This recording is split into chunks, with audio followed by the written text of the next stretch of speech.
Ming, I don't know why I'm just seeing this comment, but and the fact that it is Black Maternal Health Week, you guys, this was one of my nanny clients. But when I was nannying with her, she was going through postpartum. Y'all know I'm a postpartum doula.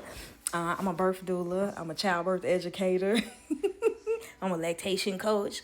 But I tell people all the time, being a nanny means that you have to pull on a lot of different hats that you might wear. You might have to be a party planner. You might be decorating.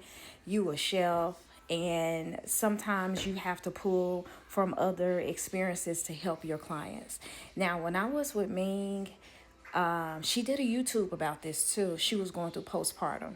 And I am very big on standing in the gap for my parents because I know how hard it is, especially when you're going through something and you just feel like everything is closing in on you. I used to make her get up out the bed. Get up. And she's like, no, I'm not. Yes, you are. When I say I was standing in the gap, I was coming to work praying. I was coming to work rubbing holy oil on everything, baby. I was praying left and right. Whatever was trying to pull her into a deep depression, I was not going to allow it. I was not. I saw the potential. I knew what God had in store for her. And I was like, hell no. No, we're not doing it.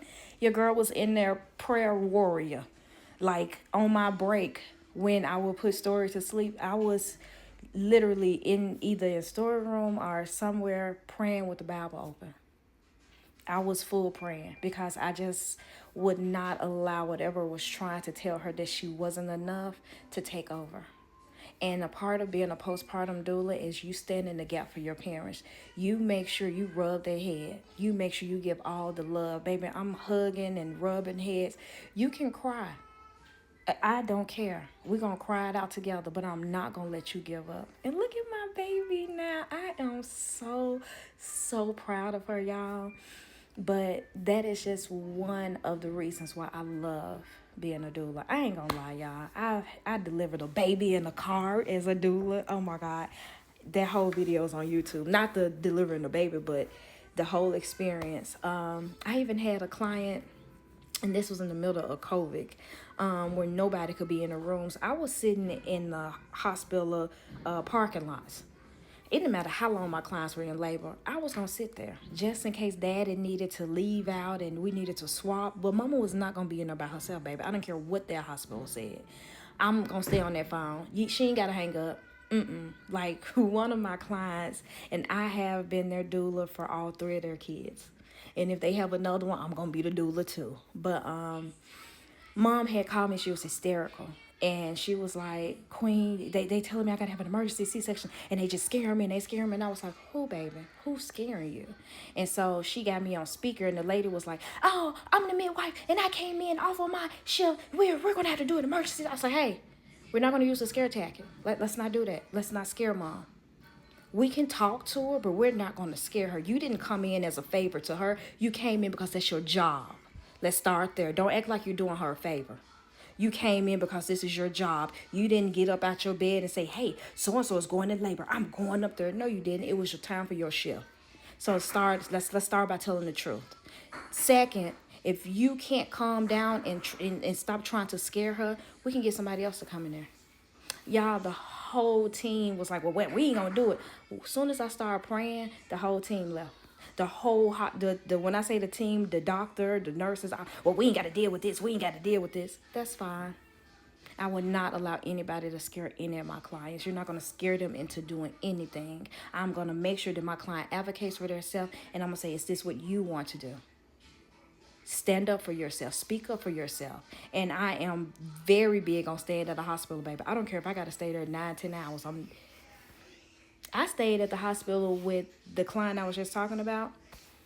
She had a C-section, and everything went amazing after we changed the doctor and the nurses and all of that stuff. I stayed up there in the parking lot for probably like 8-9 hours. I think I left like 3 in the morning. I wasn't leaving until we had a baby and she was back in her room. And the next day, I was on the phone with dad all day. Hey, how's she doing? Has she had any temp?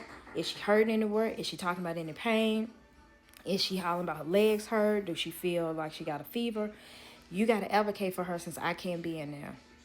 But I advocate big time from all of my clients. I had a client in February last year, and the baby just turned 1. This was her rainbow baby. And her OBGYN was horrible. It was a black lady, too. All skin folks ain't kin folks. It's just a FYI. But I got into it with that OBGYN because my client wanted to keep her placenta. And the doctor was like, you millenniums with all of this placenta. I was like, we're not doing that. That's age discrimination. And the OBGYN got very loud, disrespectful. To this day, I would not take a client that has her as an OBGYN. If they call me and be like, oh, we're going to Emory, and I say, who's your OBGYN? As soon as they say that lady name, I say, oh, no, thank you. Like, I wrote the board on her. Like, I made sure I emailed the hospital, and I'm a part of Healthy Moms, Healthy Babies here in Georgia. It's a program where they give doulas to women who are on Medicaid. I'm a part of that program. Baby, I sat and had a very long conversation with them. Like, I was like, she doesn't need to be an OB. Her bedside manner is horrible. The way she tried to talk to me, the only thing that kept me from going off on that doctor like I really wanted to was because I did not want to put a bad taste in my client's mouth because this was her rainbow baby. And I made sure to tell her, OB, you gave her an experience that she'll never forget with her rainbow baby because of your ego and your pride. I just want you to always remember that, and walked off from her. I don't back down for nobody. You ain't gonna talk crazy at me and think I'm just gonna be, nah, baby. I'm gonna always say it with my chest. That's why I love being a doula, because I'm going to make sure my client understands you can speak up for yourself. I'm going to make sure that my client understands you matter. You matter, baby, and you're going to make it home with that baby, and you're going to be okay, and you're going to raise that baby. Like, I love my life. I'm not even going to lie to y'all. And it all started because someone put a seed in me to do this. And me and the young lady who told me to be a doula, we're not even associates no more. But the fact that she listened and said, hey, I think this would be good to you, I always appreciate that for her. I will always appreciate that because that opened up something that I never even thought about me doing. And I love it. I love being able to help my moms, give them all the care they need. Y'all know I wrote like 5 journals. I got a parenting journal. I have a postpartum pregnancy journal. I have an angel baby journal because I have clients who have stillborns. And I'm still there with them. Even I've got into bed with clients before. I love what I do. I love my life. And I love my clients forever. I ain't been with Ming and Story's 6. Story started school when she was 3. Baby, I still go to every birthday party. That's still my family. I love my life and love what I do. So happy Black Maternal Health Week. I said all of that to say that. But if you know a doula, hug them. Send them a cash app. Tell them thank you. And if you want to become a doula, follow me on Instagram because I promise y'all I post in my stories all of the free doula classes. Like everybody that is a doula, I know I got at least 200 doulas and midwives that's on my friends list on Instagram. I'm always posting their free classes because they always are giving them out. I don't post them a lot over here, but if you on IG, you will see it. If not, send me a message. Hey, Nanny Q, I'm following you on IG. Can you tell me, some doula stuff? And I'll repost all their stuff all over again. I want to make sure that more Black moms come home. Like, y'all know that's why I'm in college. Like, I'm getting my degree in public administration so I can help that number go down. I want to open a nonprofit so every Black woman has a doula. I want to make sure that number goes all the way down. I'm tired of hearing stories of moms not making it home from the hospital because of neglect. I want to take licenses. I want to take pensions. I want these doctors and nurses to be penalized for how they treat people. So that's all I had to say.